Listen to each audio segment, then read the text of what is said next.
여러분 안녕하세요. 피치 지오메트리에 대한 8번째 비디오를 시작하겠습니다. 우리는 피치 운동에 대한 이전 7개의 비디오에서 전륜 구동, 후륜 구동, 사륜 구동, 그리고 제동에 대한 내용을 살펴본 바가 있고, 최근 비디오에서 전륜 아웃보드 브레이크의 다이브를 분석한 바가 있습니다. 후륜 제동은 전륜 구동과 힘의 전달 경로가 유사하고, 전륜 제동은 후륜 구동과 힘의 전달 경로가 유사합니다. 이번 비디오에서는 아웃보드 브레이크가 장착된 후륜의 제동력이 작용할 때 피치 운동 중 라이즈에 대해서 살펴보겠습니다. 따로 언급하지 않는 한, 이번 비디오에서 언급되는 모든 내용은 전륜 제동 없이 후륜만 제동하는 경우이며, 제동 장치는 아웃보드 브레이크입니다. 이 비디오에서 구동 가속도와 제동 감속도는 모두 가속도라고 부르고, 이들 둘은 가속도의 부호로 구별하겠습니다. 가속도가 플러스이면 구동이고, 마이너스이면 제동이며, 제로이면 정속 주행, 혹은 정지 상태입니다. 구동력과 제동력도 가속도와 똑같은 방식으로 취급하겠습니다. 구동이면 양의 값을 갖고, 제동이면 음의 값을 갖습니다. 이번 비디오의 내용을 소개하겠습니다. 이번 비디오에서는 후륜 제동 차량의 제동력이 작용할 때 피치거메트리를 분석하는 방법을 설명합니다. 먼저, 전륜 제동 없이 후륜만 제동하는 차량의 피치 운동을 예측하는 방법을 설명하겠습니다. 링크를 통해서 작용하는 힘의 방향을 설명하고, 스프링을 통해서 작용하는 힘의 방향을 설명한 다음, 이들 링크와 스프링 힘이 동시에 작용했을 때 수직 분력의 방향을 설명하겠습니다.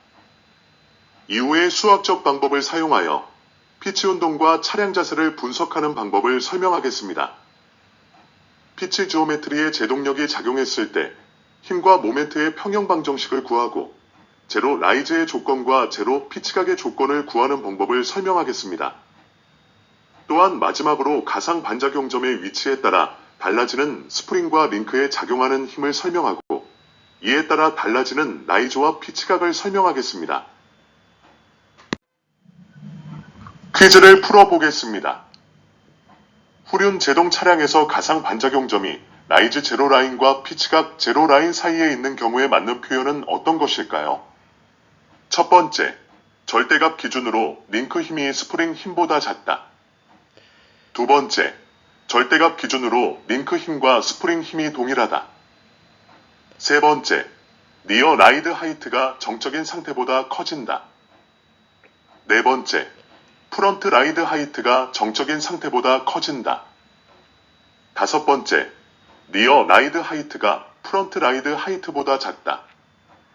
여섯 번째, 리어 라이드 하이트가 프런트 라이드 하이트보다 크다.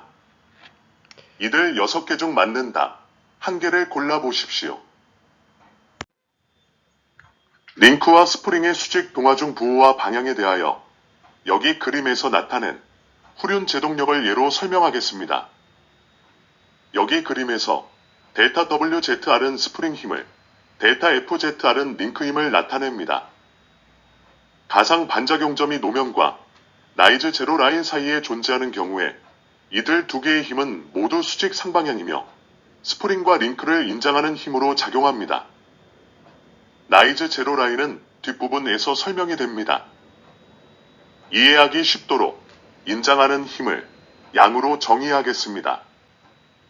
이들 두 개의 힘, 각각이 양의 값을 가지면 인장이고 음의 값을 가지면 압축입니다. 예를 들어 델타 WZR이 양수이면 인장이고 델타 WZR이 음수이면 압축입니다. 후륜 제동의 경우에 가상 반작용점이 노면보다 아래 있으면 델타 FZR이 음수이므로 링크를 압축하는 힘으로 작용하고, 델타 WZR은 양수이므로 스프링을 인장시키는 힘으로 작용합니다. 가상 반작용점이 라이즈 제로 라인보다 위에 있으면 FZR이 양수이므로 링크를 인장시키는 힘으로 작용하고, 델타 WZR은 음수이므로 스프링을 압축시키는 힘으로 작용합니다. 이 내용은 뒷부분에서 그림으로 설명이 됩니다. 제동 시 후륜에 영향을 주는 수직 동화 중 전달량은 식 1로 나타낼 수 있습니다. 또 또한 스프링 수직 동화중과 링크 수직 동화중의 합은 수직 동화중 전달량과 같으므로 이를 식2로 나타낼 수 있습니다. 한편 전체 수직 동화중에 대한 링크 수직 동화중의 비율을 이타 R이라고 하면 이를 식3과 같이 나타낼 수 있습니다. 따라서 링크에 작용하는 수직 동화중을 식4와 같이 나타낼 수 있습니다. 식2와 식4로부터 스프링 수직 동화중 델타 WZR을 식5와 같이 나타낼 수 있습니다. 스프링에 작용하는 수직 동화중 델타 WZR의 크기와 방향은 제동륜이 있는 서스펜션의 링크임 델타 FZR이 정해지면 식2에 따라 정해집니다. 스프링에 작용하는 수직 동화중과 링크에 작용하는 수직 동화중이라는 표현은 힘의 방향을 이해하기 어려우므로 여기 그림에 나타낸 바와 같이 음의 힘을 압축하는 힘이라고 표현하고 양의 힘을 인장하는 힘이라고 칭하겠습니다. 압축하는 힘은 지면 발력을 증가시키는 힘이고 인장하는 힘은 지면 발력을 감소시키는 힘입니다. 스프링과 링크에서 압축하는 경우의 대표 심볼을 수직 하방향의 화살표로 나타내었으며 인장하는 경우의 대표 심볼은 수직 상방향의 화살표로 나타내었습니다. 노면의 수평으로 작용하는 후륜 제동력 FXR은 음의 X축 방향으로 작용하지만 가속과 제동에서 똑같은 식을 사용하기 위하여 마이너스 부호 없이 가속도 AX와 같은 방식으로 사용할 것입니다. 이 내용도 뒷부분에서 설명이 됩니다. 후륜 제동 시 링크와 스프링의 수직 분력을 분석해 보겠습니다. 피치 운동을 분석하기 위해서 가장 중요한 것이 제동륜이 있는 서스펜션 링크들에 작용하는 힘을 분석하는 것입니다. 예를 들어 후륜의 제동력이 작용하고 전륜의 제동력이 작용하지 않을 때 피치 운동을 분석하기 위해서는 우선 제동력이 작용하는 리어 서스펜션 링크들에 작용하는 힘 델타 FZR을 계산해야 합니다. 수직 동화중 전달량 값은 가속도 AX가 정해지면 변하지 않는 값을 가지며 식1과 같이 나타낼 수 있습니다. 하중이 전달되는 경로는 스프링과 서스펜션 링크들이 유일하므로 모든 힘은 이들 두 가지의 경로를 통하여 전달됩니다. 제동륜이 있는 리어 서스펜션에서 수직 동화중 전달량은 리어 서스펜션 링크들의 힘 델타 FZR과 리어 스프링 힘 델타 WZR을 합한 값과 같으므로 식2와 같이 나타낼 수 있습니다. 식2에서 AX는 제동 감속도를 나타내며 마이너스 값을 갖습니다. 따라서 식2에서 델타 WZR과 델타 FZR은 힘의 작용 방향이 모두 수직 상방향이며 스프링과 링크를 인장하는 힘으로 작용합니다. 프런트 서스펜션에서는 제동력이 작용하지 않으므로 프런트 서스펜션 링크들을 통한 수직 동화중 전달량이 제로이고 따라서 프런트 서스펜션의 수직 동화중 전달량은 스프링을 압축시키는 힘 마이너스 델타 WZF와 같고 식6으로 나타낼 수 있습니다. 가속도 AX는 마이너스 값을 갖기 때문에 프런트 스프링에 작용하는 수직 동화중 마이너스 델타 WZF는 마이너스 값을 갖고 수직 하방향으로 작용하여 프런트 스프링을 압축시킵니다. 제동 감속도의 크기가 정해지면 수직 동화중 전달량의 크기가 정해지고 전륜에서 수직 동화중 전달량만큼 지면 발력이 증가하며 후륜에서 수직 동화중 전달량만큼 지면 발력이 감소합니다. 가속도 AX가 일정하다면 후륜 지면 발력 감소량도 일정한 값을 가져야 하기 때문에 후륜 스프링 힘 감소량과 후륜 서스펜션 링크 힘 감소량을 합하면 후륜 지면 발력 감소량과 크기가 같고 방향이 반대가 되어야 합니다. 따라서 수직 동화중 전달량은 일정하기 때문에 절대값 기준으로 리어 서스펜션에서 리어 링크들에 작용하는 힘이 증가하면 리어 스프링에 작용하는 힘이 감소하고 반대로 리어 링크들에 작용하는 힘이 감소하면 리어 스프링에 작용하는 힘이 증가합니다. 그러나 프런트 서스펜션에서는 프런트 서스펜션 링크들의 힘이 작용하지 않기 때문에 프런트 서스펜션 링크들에 작용하는 힘은 제로이고 오직 프런트 스프링에게만 힘이 작용합니다.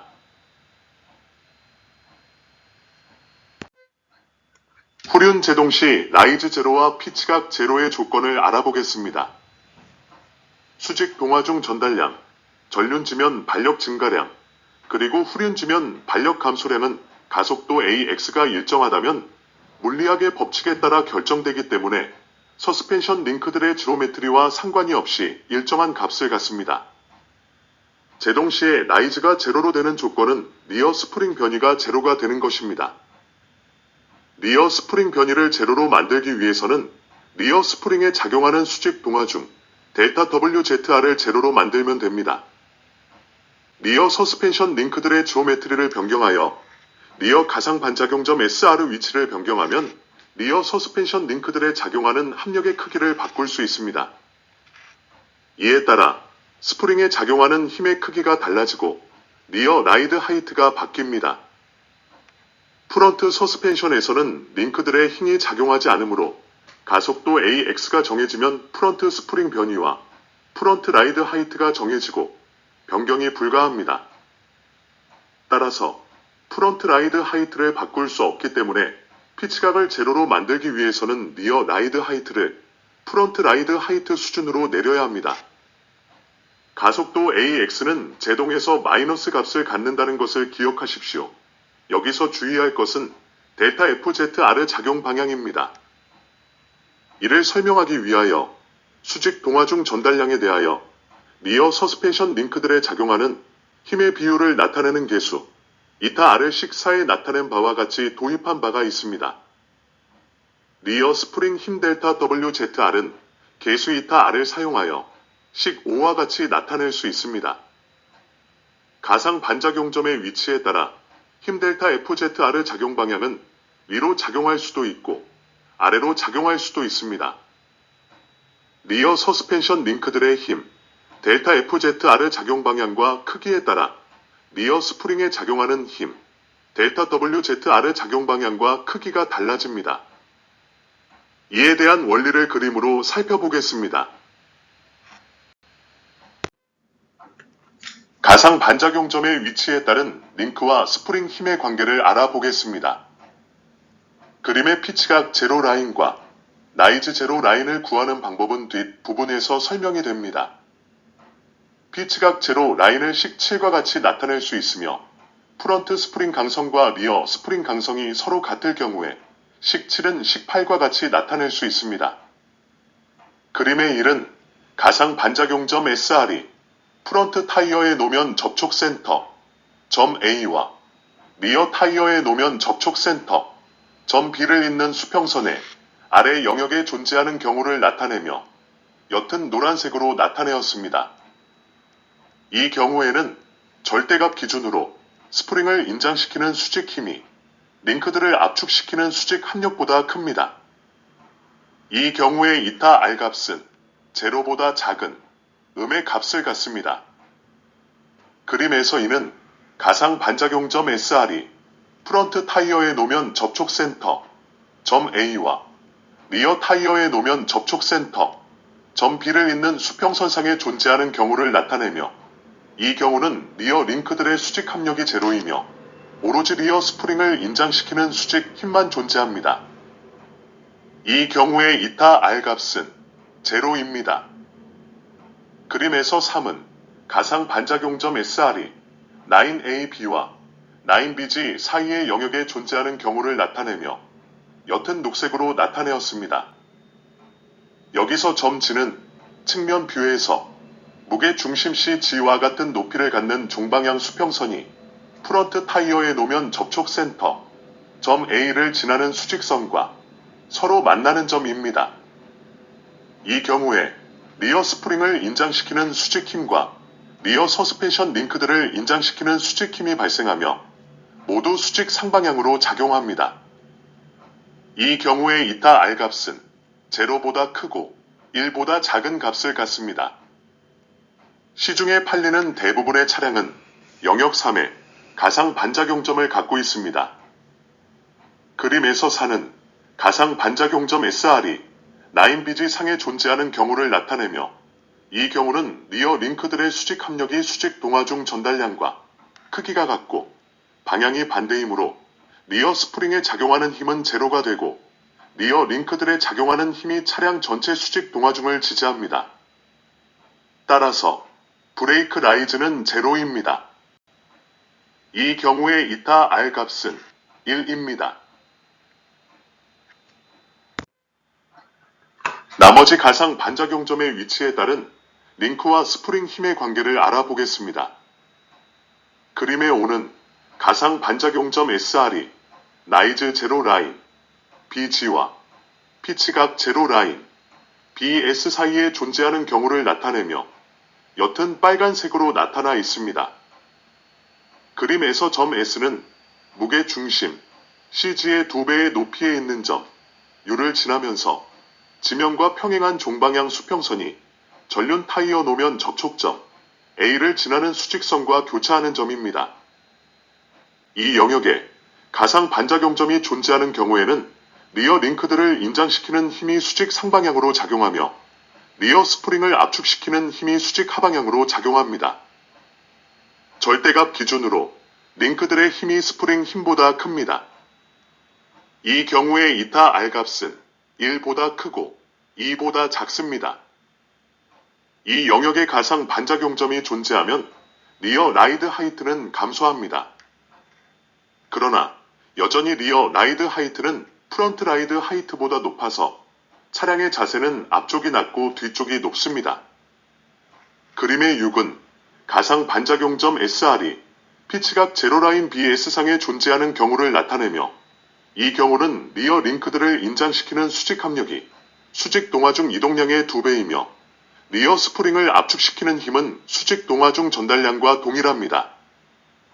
이 힘은 프런트 스프링을 압축시키는 힘과 동일하기 때문에 프런트 스프링과 리어 스프링에 똑같은 변이가 발생하고 이에 따라 피치각은 제로가 되고 프런트 라이드 하이트와 리어 라이드 하이트는 동일한 양으로 감소합니다.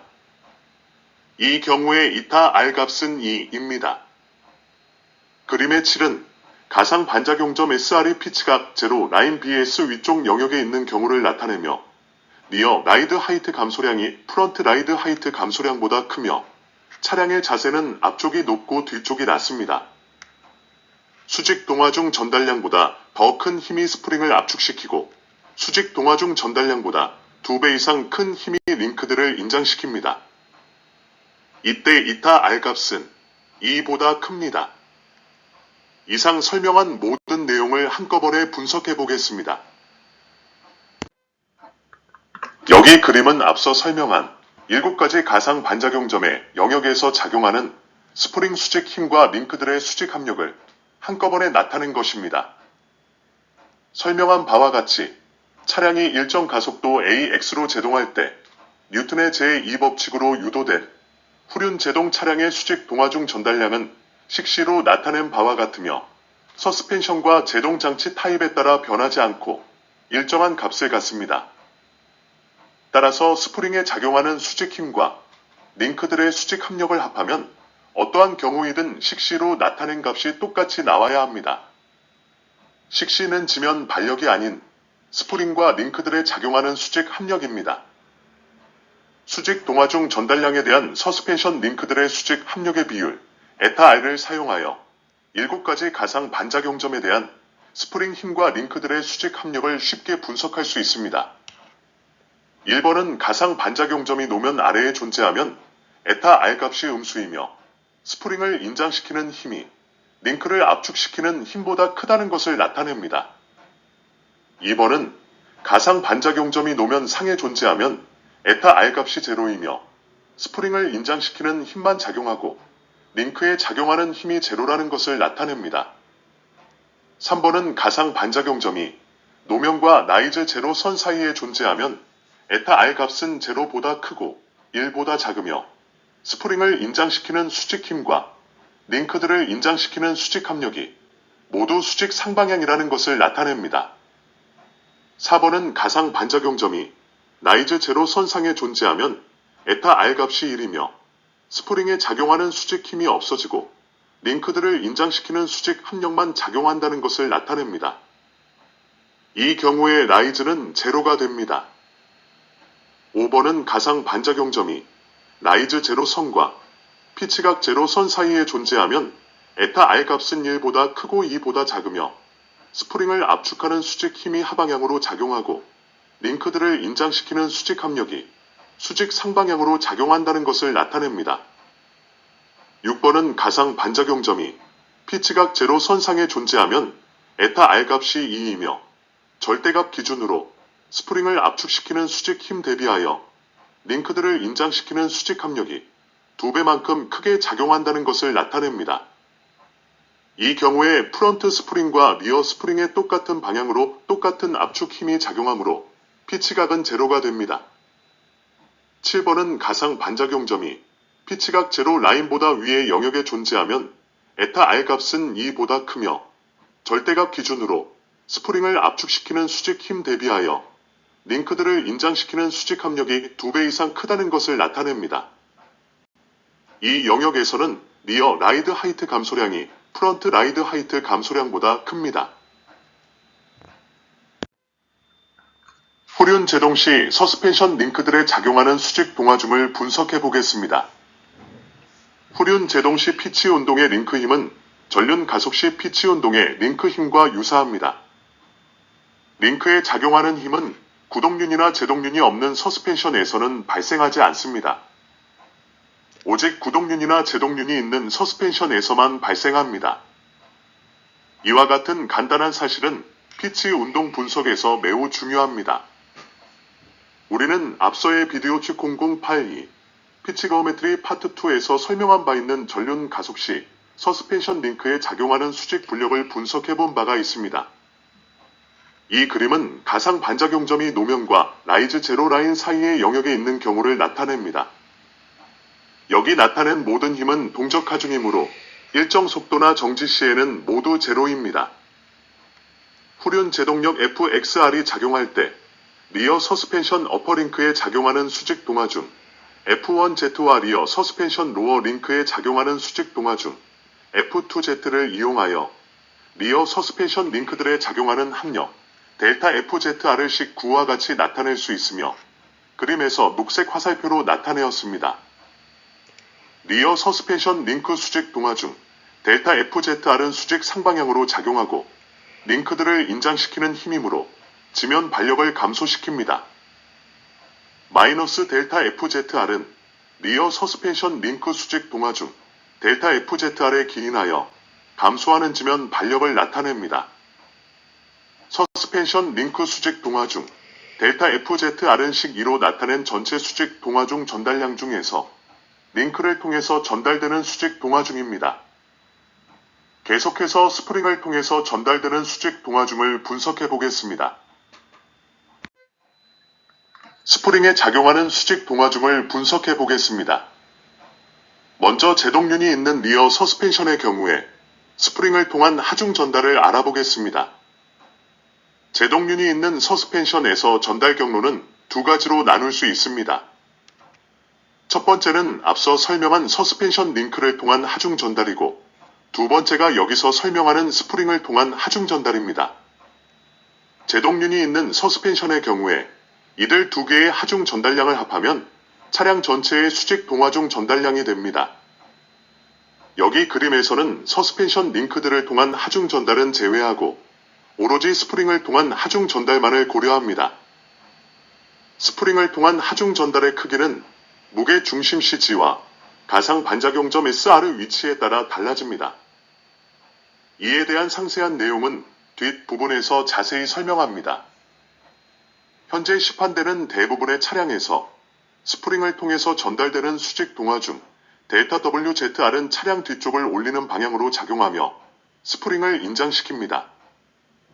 이 결과로 리어 라이드 하이트는 델타 R만큼 올라갑니다. 여기서 변이 델타 R은 범프일 때 플러스 값을 갖고 리바운드일 때 마이너스 값을 갖습니다. 따라서 후륜 지면 발력 마이너스 델타 WZR은 마이너스 값을 갖게 되며 수직 하방향으로 작용합니다. 수직 동화중 델타 WZR은 제동력 FXR이 발생했을 때 리어 스프링을 통한 수직 동화중 전달량입니다. 앞선 비디오에서 분석한 전륜 구동의 경우와 마찬가지로 여기서 지면 발력 마이너스 델타 WZR은 수직 동화 중의 작용으로 서스펜션 링크들을 통하지 않고 스프링만을 통해서 발생하는 지면 발력으로 정적인 상태에서 제로의 값을 갖습니다. 스프링에 작용하는 수직 동화중에 대한 지면 발력 마이너스 델타 WZR이 음수이면 하중 전달로 전체 수직 하중이 작아진다는 의미이고 양수이면 하중 전달로 전체 수직 하중이 커진다는 의미입니다. 여기 그림의 예에서는 스프링을 인장시키는 하중 전달이 발생하여 음수인 후륜 지면 발력 마이너스 델타 WZR이 발생하고 이에 따라 차량 전체 후륜 수직 하중이 작아진다는 것을 나타냅니다. 지금까지 분석한 서스펜션 링크들의 수직 불력과 스프링 수직 불력을 한꺼번에 분석해 보겠습니다. 차량의 후륜 제동력 FXR이 작용하여 가속도 AX가 발생했을 때 차량의 피치 운동을 분석해 보겠습니다. 가속도 AX로 차량이 제동될 때 차량 전체의 수직 동하중, 즉 리어에서 프런트로 하중 전달량은 뉴턴의 제2법칙과 무게중심 CG의 높이 및 휠베이스를 사용하여 구할 수 있습니다. 차량 전체의 수직 동하중 전달량은 서스펜션 링크들이나 스프링과 상관없이 제동력 FXR이 정해지면 이에 상응하는 일정한 값을 갖습니다. 후륜 제동으로 수직 동하중이 발생하면 전륜 수직 하중이 수직 동하중만큼 증가하고 후륜에 작용하는 수직 하중이 수직 동하중만큼 감소합니다. 이들 수직 동하중은 리어에서 프런트로 전달되는 하중 전달량을 나타냅니다. 여기서 중요한 것은 제동륜이 있는 리어 서스펜션에서는 수직 동하중 전달이 스프링과 링크 모두에서 발생하지만 제동륜이 없는 프런트 서스펜션에서는 스프링을 통해서만 발생합니다. 여기 그림에서 델타 WZR은 스프링을 통해서 작용하는 수직 동하중이 수직 상방향으로 작용해서 스프링을 인장시킨다는 것을 나타내고 델타 FZR도 마찬가지로 링크들을 통해서 작용하는 수직 동하중이 수직 상방향으로 작용해서 링크를 인장시킨다는 것을 나타냅니다. 앞서 살펴본 바와 같이 이 그림의 예와 같은 서스펜션 지오메트리를 갖는 차량에서 후륜의 제동력이 작용하면 리어 서스펜션 어퍼암과 로어암에 작용하는 링크들의 수직 불력도 수직 상방향으로 작용하고 스프링에 작용하는 스프링의 수직 불력도 또한 수직 상방향으로 작용합니다. 따라서 이 경우에 후륜에 작용하는 수직 동하중은 플러스이며 힘의 작용 방향이 스프링과 링크들을 인장하는 수직 상방향이라는 것을 알 수 있습니다. 전체 수직 동하중 전달량에 대한 지면 발력은 스프링을 통한 하중 전달량 마이너스 델타 WZR에 서스펜션 링크들을 통한 하중 전달량 마이너스 델타 FZR을 합한 값과 같습니다. 후륜에서는 이들 수직 동하중 전달량만큼 수직 하중이 감소합니다. 한편 제동력을 발생시키지 않는 전륜에서는 수직 동하중이 스프링을 압축시키는 힘으로 지면에 전달되므로 전륜의 수직 하중은 증가합니다.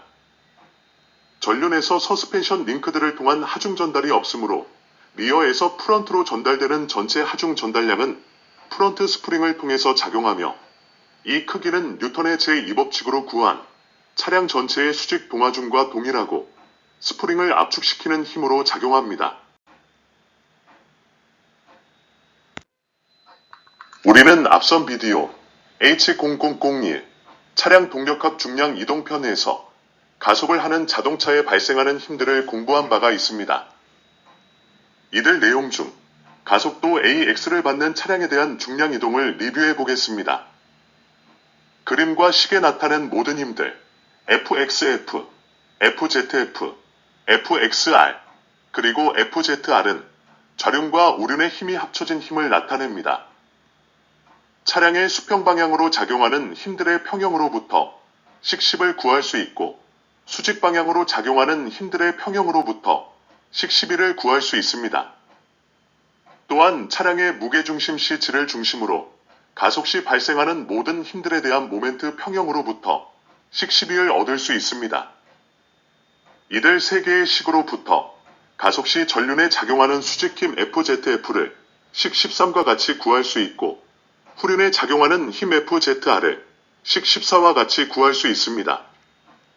식13의 우변 첫 번째 항은 정지 시 혹은 정속 시 전륜에 작용하는 하중이고, 두 번째 항은 가속 시 전륜의 무게가 감소하는 하중을 나타냅니다.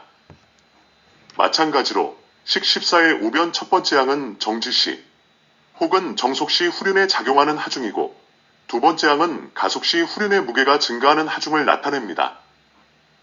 제동 시에는 가속도 AX가 음의 값을 갖고, 이에 따라 FXF와 FXR도 음의 값을 갖게 되므로 이들 힘의 방향이 빨간 화살표로 나타낸 바와 같이 반대로 바뀝니다. 종방향으로 작용하는 가속도와 힘을 이와 같이 정의하면 식 10, 식 11, 그리고 식 11을 가속과 제동에 똑같이 사용할 수 있습니다. 빨간 화살표가 나타내는 제동력 FXF와 FXR은 음수입니다. 지난 비디오 H0081 피치 지오메트리 파트 1 후륜 구동편에서 살펴본 바가 있는 후륜 구동 솔리드 엑셀 서스펜션 링크들의 작용하는 힘들을 분석한 결과를 이용하여 후륜 제동 시 링크들의 작용하는 힘을 쉽게 분석할 수 있습니다. 효율적인 설명을 위해서 정차 시 혹은 정속 시 작용하는 스태틱 수직 하중은 고려하지 않고 가속에 의한 반작용으로 발생하는 수직 하중 델타 FZR만을 생각하겠습니다.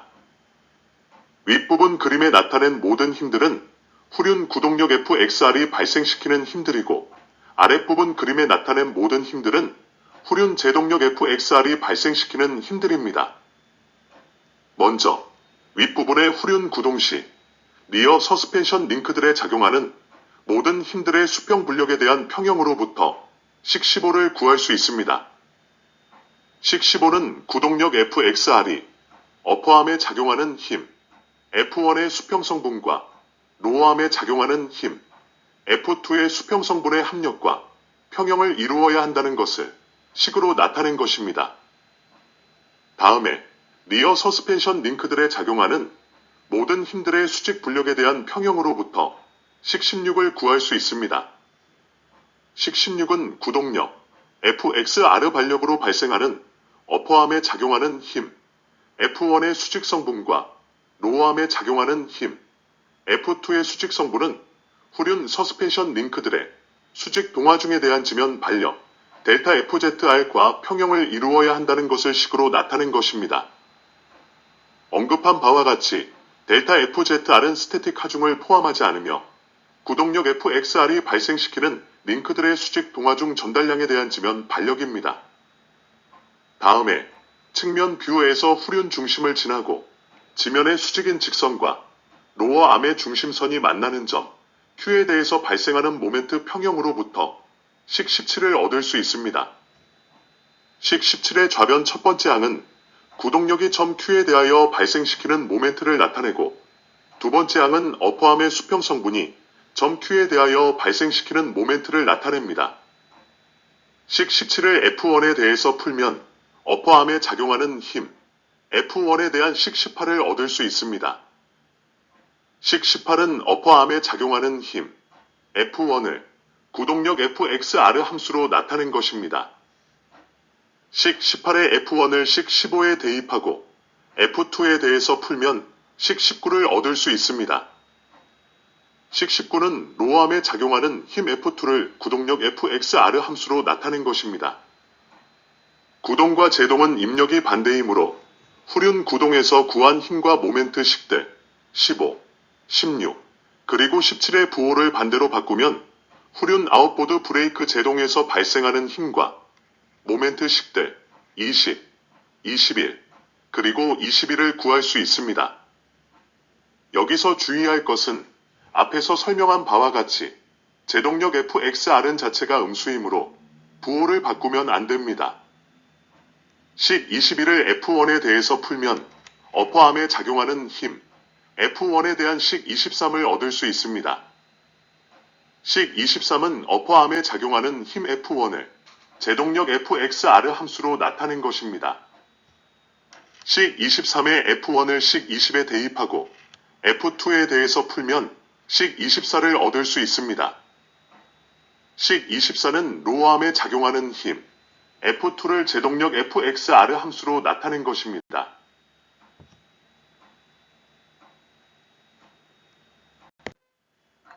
계속해서 등가 트레일링암의 개념에 대해서 살펴보겠습니다. 위시본 서스펜션 링크들을 비롯한 모든 서스펜션 링크들은 피치 운동 중 어느 한순간에 대해서 가상 반작용점을 이용하여 등가 트레일링암으로 대체할 수 있다는 것을 이전 비디오 H0081 피치 지오메트리 파트 1 리어 솔리드 엑셀에서 설명한 바가 있습니다. 후륜 제동에 대해서도 리어 서스펜션 링크들을 가상 반작용점을 이용하여 등가 트레일링암으로 대체할 수 있습니다.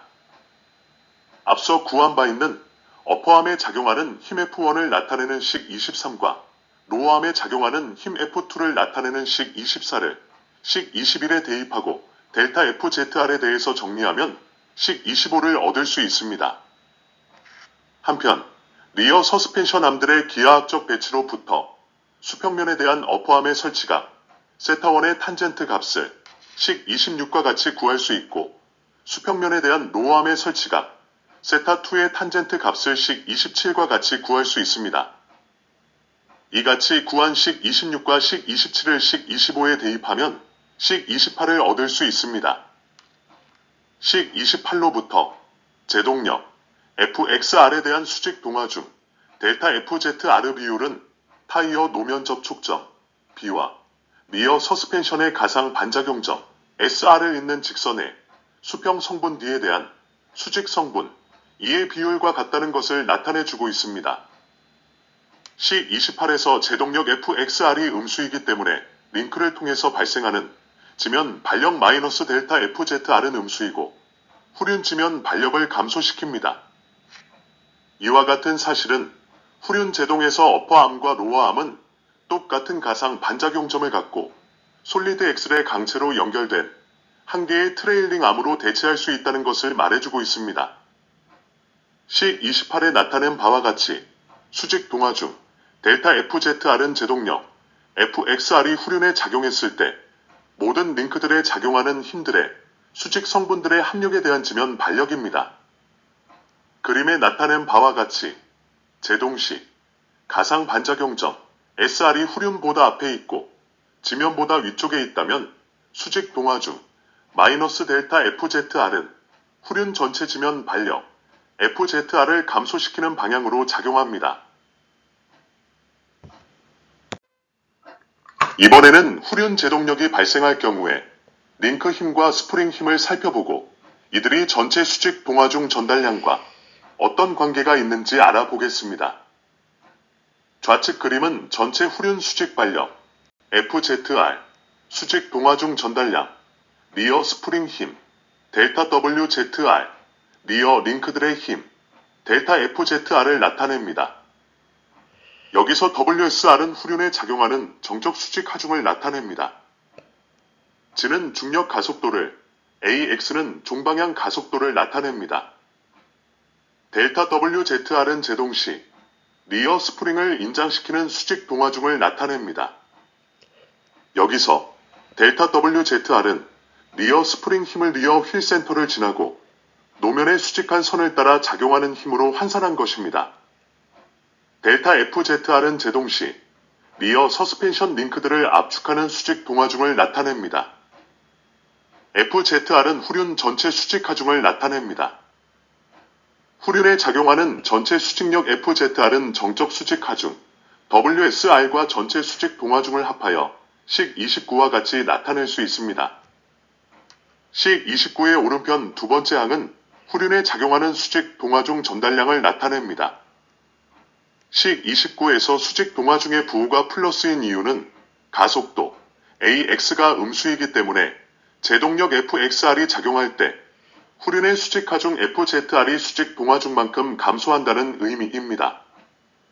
제동륜이 있는 리어 서스펜션에서 수직 동화중 전달량으로 감소하는 지면 발력은 스프링을 인장시키는 힘, 델타 WZR과 링크들을 인장시키는 힘, 델타 FZR 합으로 식 2A와 같이 나타낼 수 있습니다. 한편 후륜 제동력 FXR은 앞서 구한 식 28로부터 링크들의 힘, 델타 FZR을 사용하여 식 30과 같이 나타낼 수 있습니다. 제동에서 FXR은 음수라는 것을 기억하십시오. 우리가 구하고자 하는 것은 후륜 제동력과 동적 힘, 그리고 후륜 스프링에 작용하는 수직 동화 중 델타 WZR 관계를 구한 다음 스프링의 변이를 계산하고 이로부터 나이즈와 피치각을 계산하는 것입니다.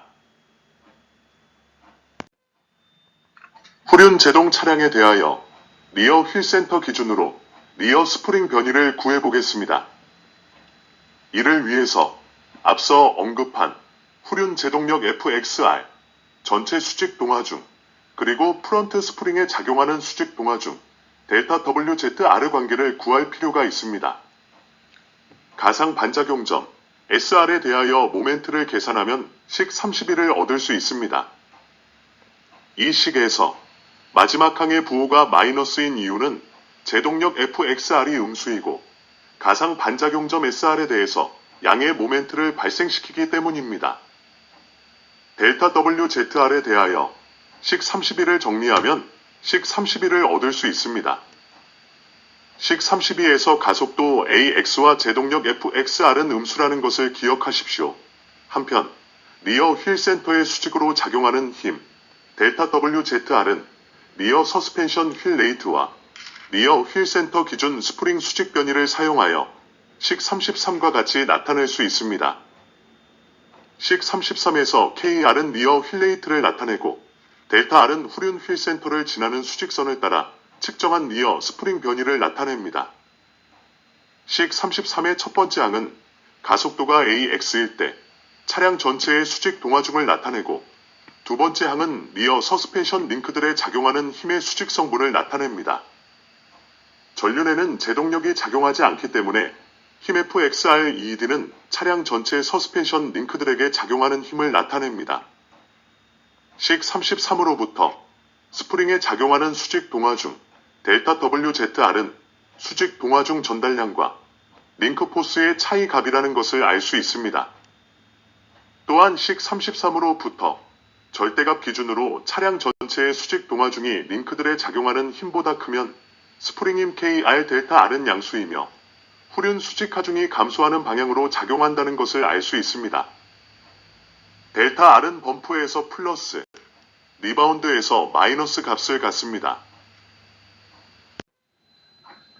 계속해서 라이즈가 제로로 되는 조건을 구해보겠습니다. 차량의 후륜 제동력이 작용할 때 리어 서스펜션 스프링의 수직 동화중이 작용하지 않으면 라이즈는 제로가 됩니다. 또한 휠 센터를 수직으로 지나는 선을 기준으로 전륜과 후륜의 스프링 변이를 구하면 후륜 아웃보드 브레이크에서 제동력이 발생할 때 피치각을 제로로 만드는 조건을 구할 수 있습니다. 리어 휠 센터를 수직으로 지나는 선을 기준으로 후륜의 스프링 변이는 식 33으로 구하였으며 프런트 휠 센터를 수직으로 지나는 선을 기준으로 프런트 스프링 변이도 앞서 구한 프런트 스프링의 수직 동화 중 델타 WZF를 사용하여 식 35로부터 구할 수 있습니다.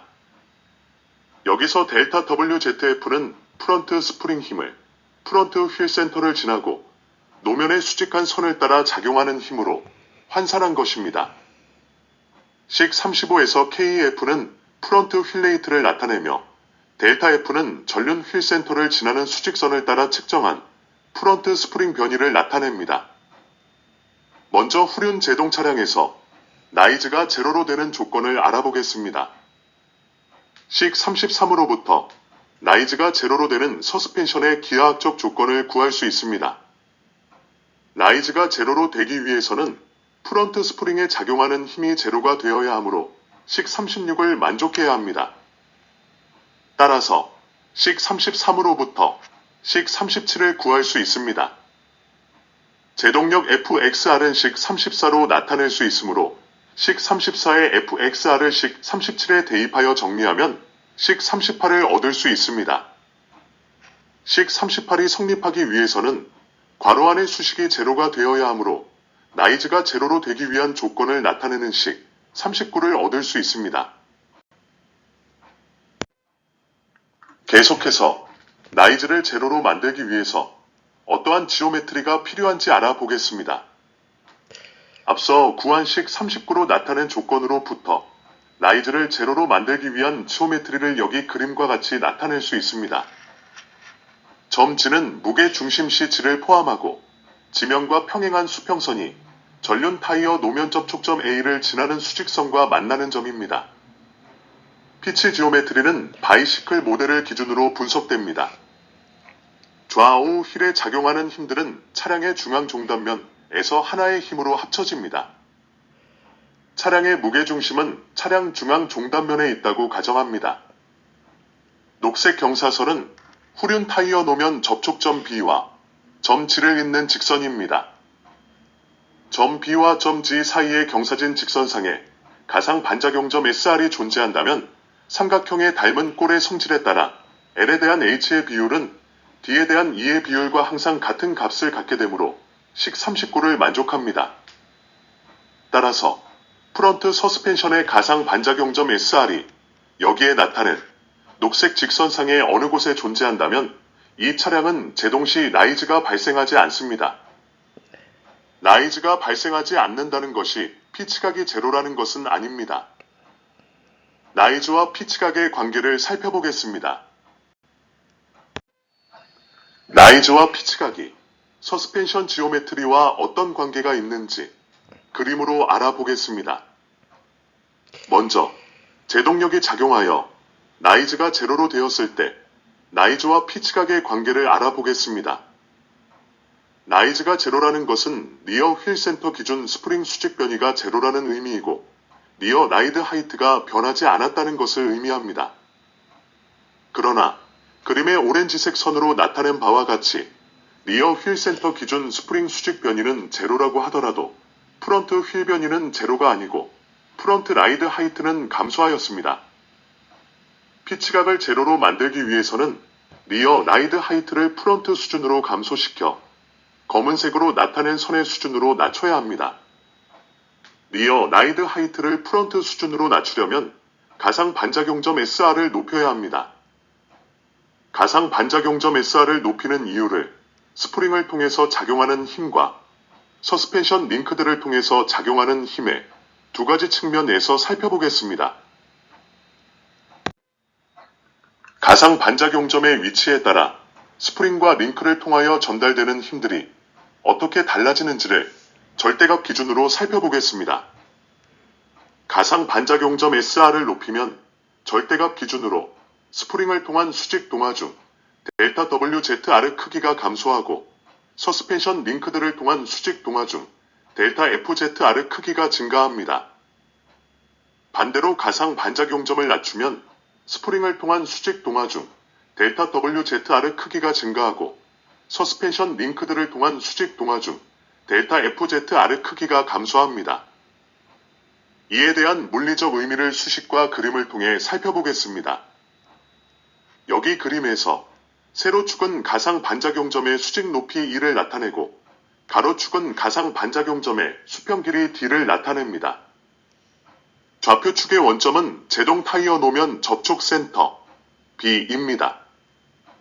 라이즈 제로를 나타내는 식 39를 독립변수 D와 종속변수 E로 바꿨으면 식 40과 같이 나타낼 수 있습니다. 식 40은 원점 B를 지나고 기울기가 L분의 H인 직선의 식입니다. 따라서 이 식을 그림의 녹색 직선으로 나타낼 수 있습니다. 그림의 노란색 영역에서 피치 지오메트리는 부등식 표현을 사용하여 식 41과 같이 나타낼 수 있습니다. 식 41에서 가상 반작용점 SR 높이 ELE 증가함에 따라 제동륜이 있는 서스펜션 링크들의 힘 델타 FZR 절대값이 증가합니다.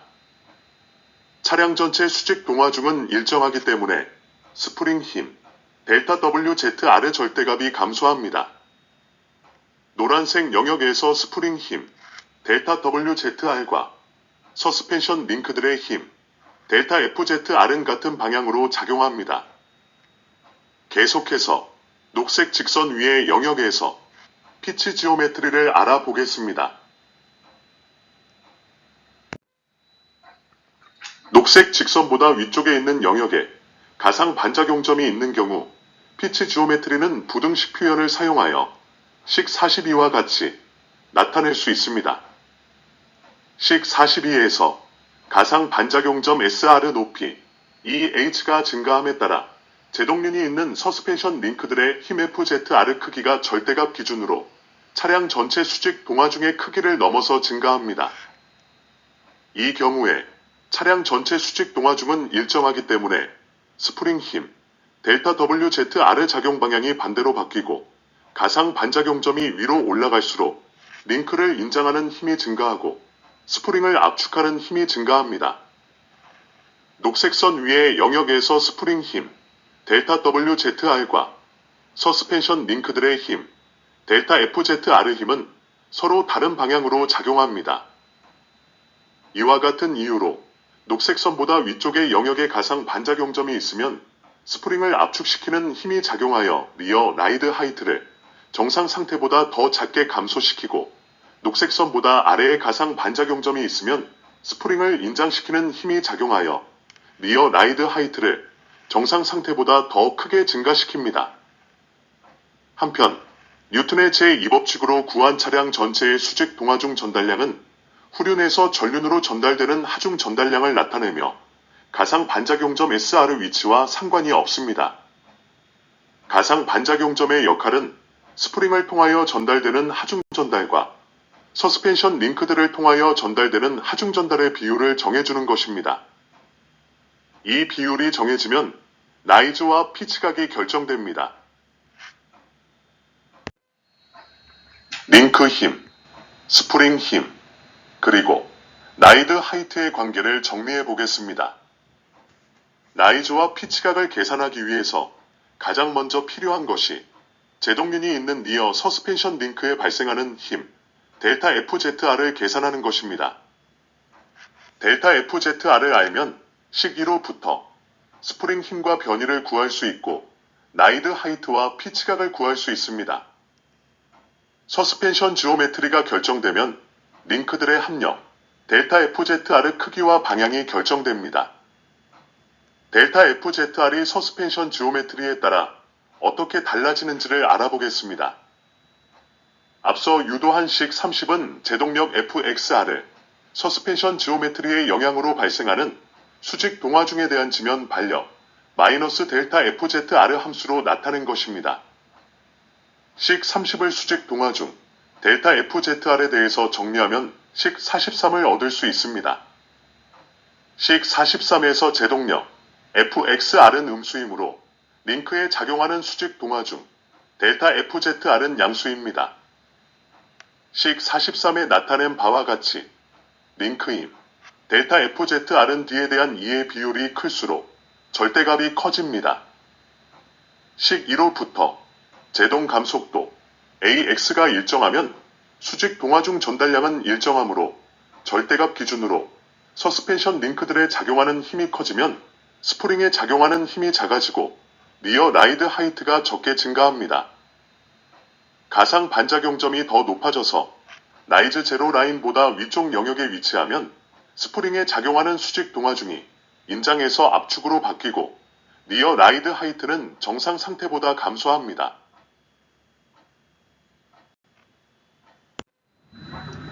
피치각이 제로가 되는 조건을 서스펜션 지오메트리에 따라 달라지는 스프링과 링크에 발생하는 힘을 분석하여 알아보겠습니다. 설명의 편의를 위하여 프런트 서스펜션 휠레이트와 리어 서스펜션 휠레이트가 서로 같다고 가정하겠습니다. 이들 휠레이트가 서로 다른 경우는 뒤에 수식을 유도하면서 설명하겠습니다.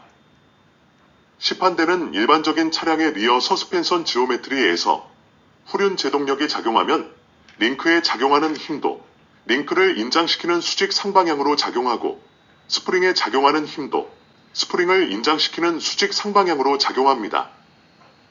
이들 둘의 힘을 전체 수직 동화중 전달량이 됩니다.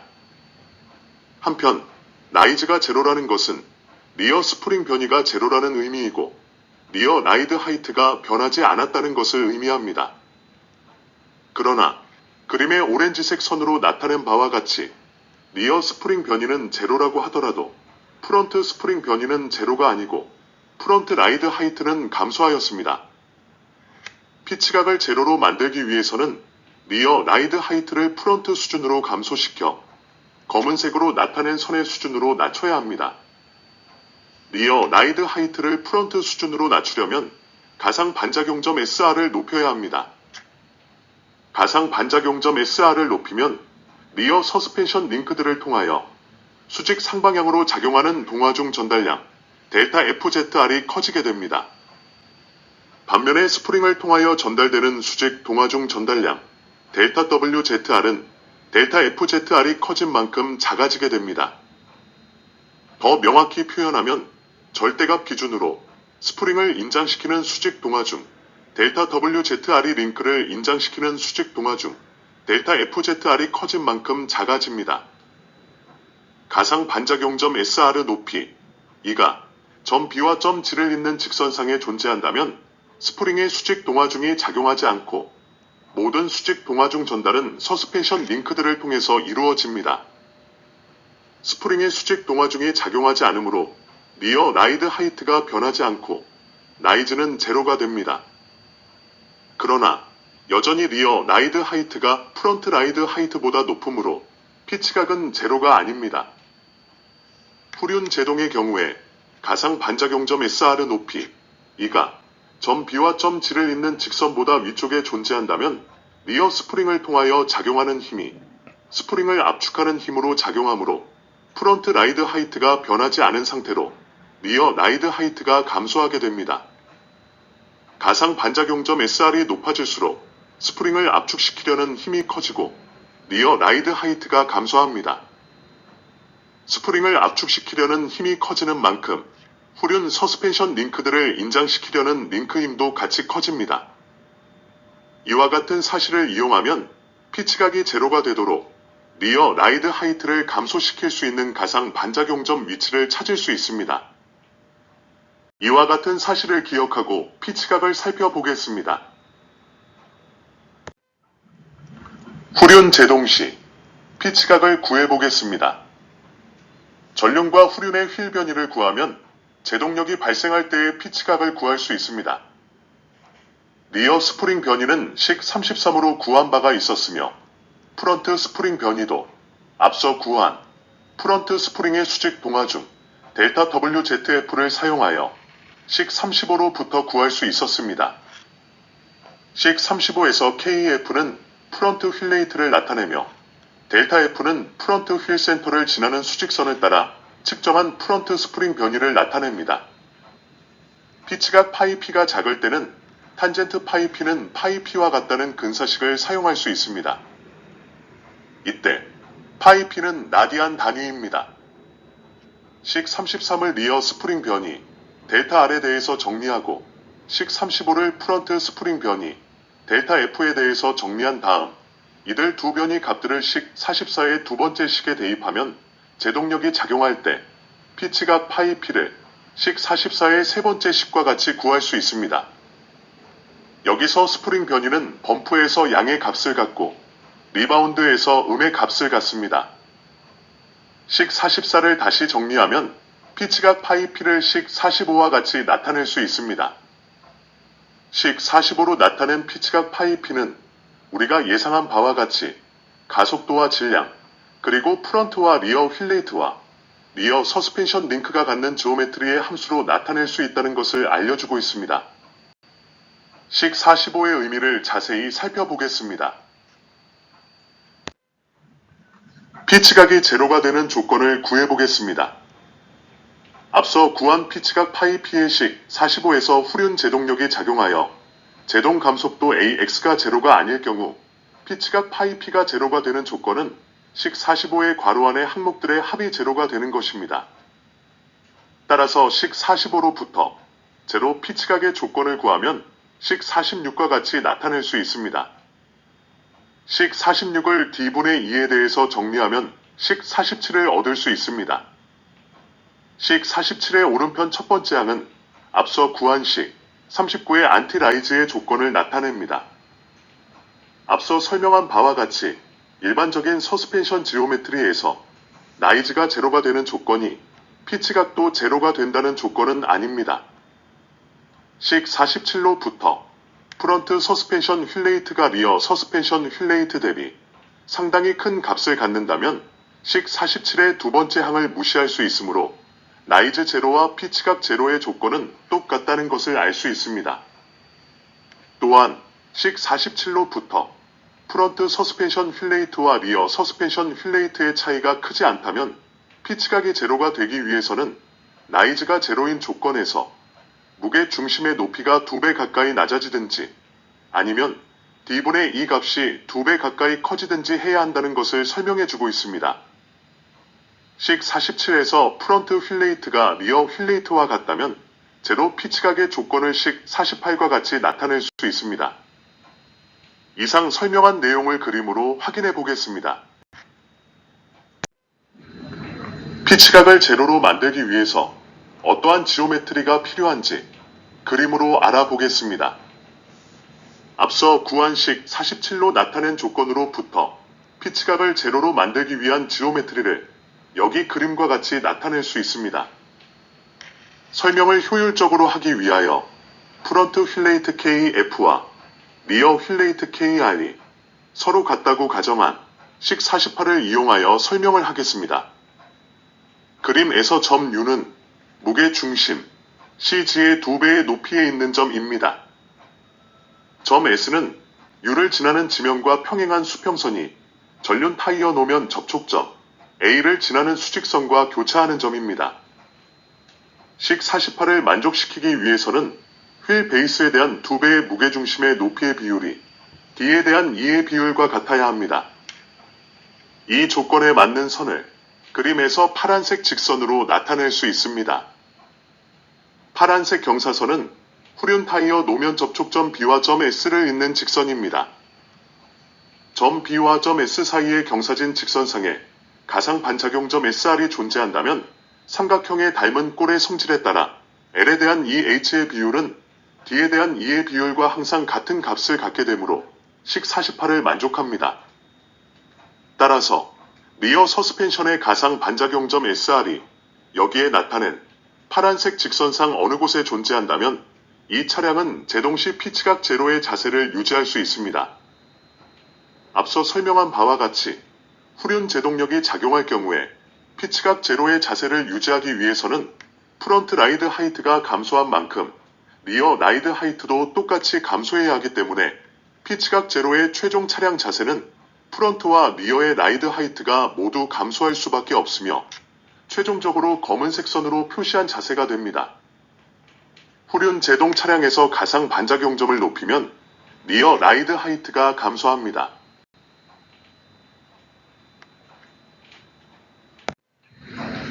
후륜 제동 시 피치 지오메트리에 대한 내용을 간단히 정리해 보겠습니다.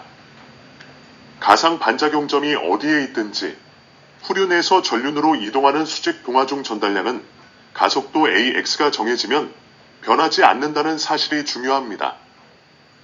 수직 동화중만큼 전륜지면 발력이 증가하고 후륜지면 발력이 감소합니다. 앞서 설명한 라이즈 제로 좌표계를 사용하여 피치각 제로 조건을 파란색 직선을 나타내는 식 52로 표현할 수 있습니다. 파란색 직선 아래와 녹색 직선 위의 영역에서 피치 지오메트리는 부등식 표현을 사용하여 식 51과 같이 나타낼 수 있습니다. 같은 방법으로 파란색 직선 위에 있는 영역에서 피치 지오메트리는 부등식 53으로 나타낼 수 있습니다. 노란색 음영으로 나타낸 녹색 직선과 노면 사이의 영역의 가상 반작용점 SR이 존재하면 스프링 힘, 델타 WZR은 스프링을 인장시키는 힘으로 작용하고 서스펜션 링크들의 힘, 델타 FZR 도 링크들을 인장시키는 힘으로 작용합니다. 이 방향은 스프렁 질량이 위로 올라가는 방향입니다. 라이드 하이트는 정상 상태 대비 프런트에서 감소하고 리어에서 증가합니다. 녹색 선상의 가상 반작용점 SR이 존재하면 스프링 힘 델타 WZR은 제로가 되고 리어 스프링 변이가 제로이며 델타 FZR은 서스펜션 링크들을 인장시키는 방향으로 작용합니다. 이때 힘 델타 FZR은 차량 전체 수직 동화중과 절대값의 크기가 같습니다. 리어 라이드 하이트의 변화가 없으므로 이 경우가 라이즈 제로입니다. 라이드 하이트는 정상 상태 대비 리어에서 변화가 없고 프런트에서 감소합니다. 파란색 음영으로 나타낸 파란색 직선과 녹색 직선 사이의 영역의 가상 반작용점 SR이 존재하면 스프링 힘, 델타 WZR은 스프링을 압축하는 힘으로 작용하고 절대값 기준으로 델타 FZR은 델타 WZR보다 더 큰 힘으로 서스펜션 링크들을 인장시킵니다. 라이드 하이트는 정상 상태 대비 프런트에서 감소하고 리어에서도 감소하지만 리어보다 프런트에서 라이드 하이트 감소량이 더 큽니다.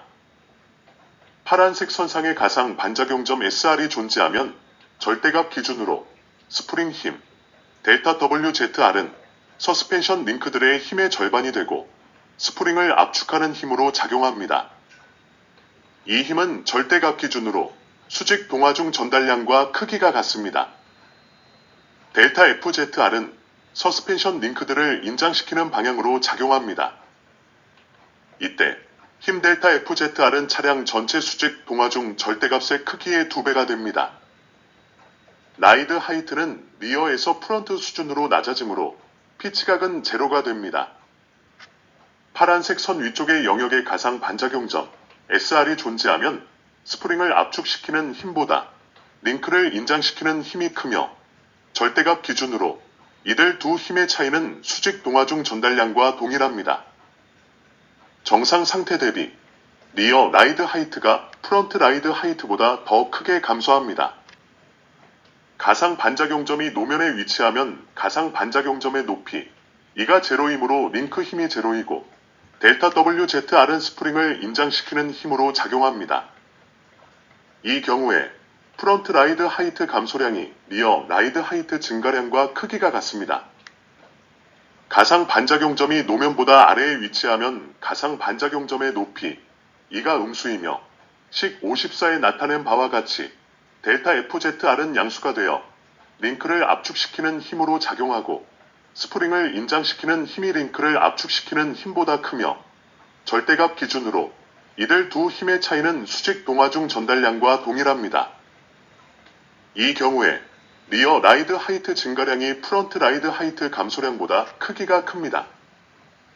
후륜 제동에서 제동 감속도가 일정하다면 리어 가상 반작용점이 어디에 있든지 프런트 라이드 하이트 감소량은 일정하다는 것을 기억하십시오. 퀴즈를 풀어보겠습니다.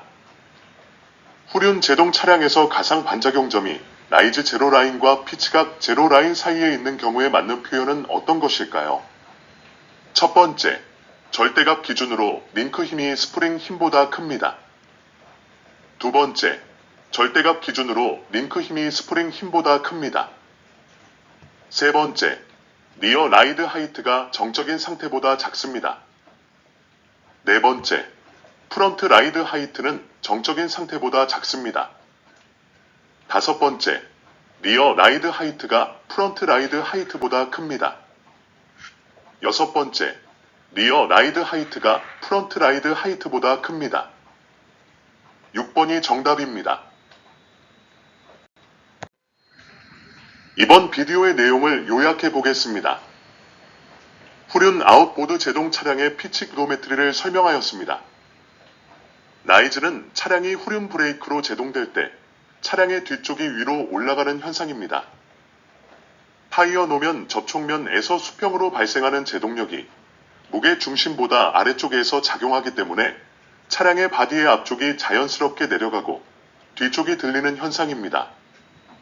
안티라이즈 지오메트리는 차량 뒤쪽이 올라가지 못하게 리어 서스펜션 링크를 기하학적으로 배치하는 것을 의미합니다. 가상 반작용점의 위치와 수직 하중 전달을 설명하였습니다. 가상 반작용점을 높이면 스프링을 통한 수직 동화중이 감소하고 서스펜션 링크들을 통한 수직 동화중이 증가합니다. 가상 반작용점을 낮추면 스프링을 통한 수직 동화중이 증가하고 서스펜션 링크들을 통한 수직 동화중이 감소합니다. 후륜 제동력이 작용할 때 라이즈와 피치각을 설명하였습니다. 제로 라이즈는 정상 상태 대비하여 리어 스프링의 상대 변이가 제로라는 의미이며 리어 라이드 하이트가 변하지 않았다는 것을 의미합니다. 라이즈가 제로라면 리어 스프링 변이는 제로이지만 프론트 스프링 변이는 제로가 아니고 감소합니다. 제로 피치각을 만드는 방법을 설명하였습니다. 제로 피치각을 만들기 위해서는 리어 라이드 하이트를 프론트 라이드 하이트 수준으로 낮추어야 합니다. 이를 위해서 가상 반작용점을 높여야 합니다. 리어 가상 반작용점을 높이면 스프링을 압축하는 힘이 커지므로 리어 라이드 하이트가 감소합니다. 프론트 및 리어 서스펜션 휠레이트가 같을 때 제로 피치각을 만드는 방법을 설명하였습니다. 라이즈 제로 조건에서 무게 중심의 높이를 절반으로 낮추든지 아니면 라이즈 제로 조건에서 가상 반작용점의 수평 성분에 대한 수직 성분의 비율을 2배로 높여야 합니다. 피치각 제로가 되는 자세의 조건을 설명하였습니다. 프론트 라이드 하이트가 감소한 만큼 리어 라이드 하이트도 따라서 감소해야 합니다.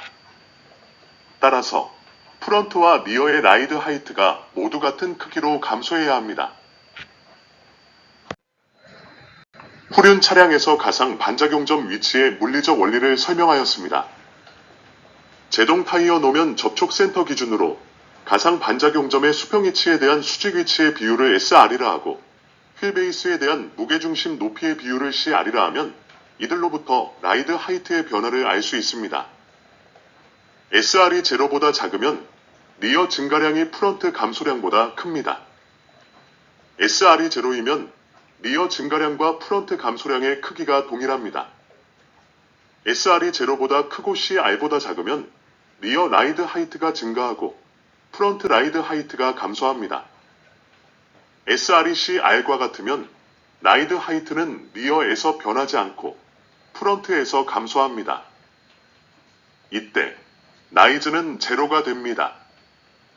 SR이 2CR보다 작고 CR보다 큰 경우에는 라이드 하이트가 프론트와 리어에서 같이 감소하나 프론트 감소량이 더 큽니다.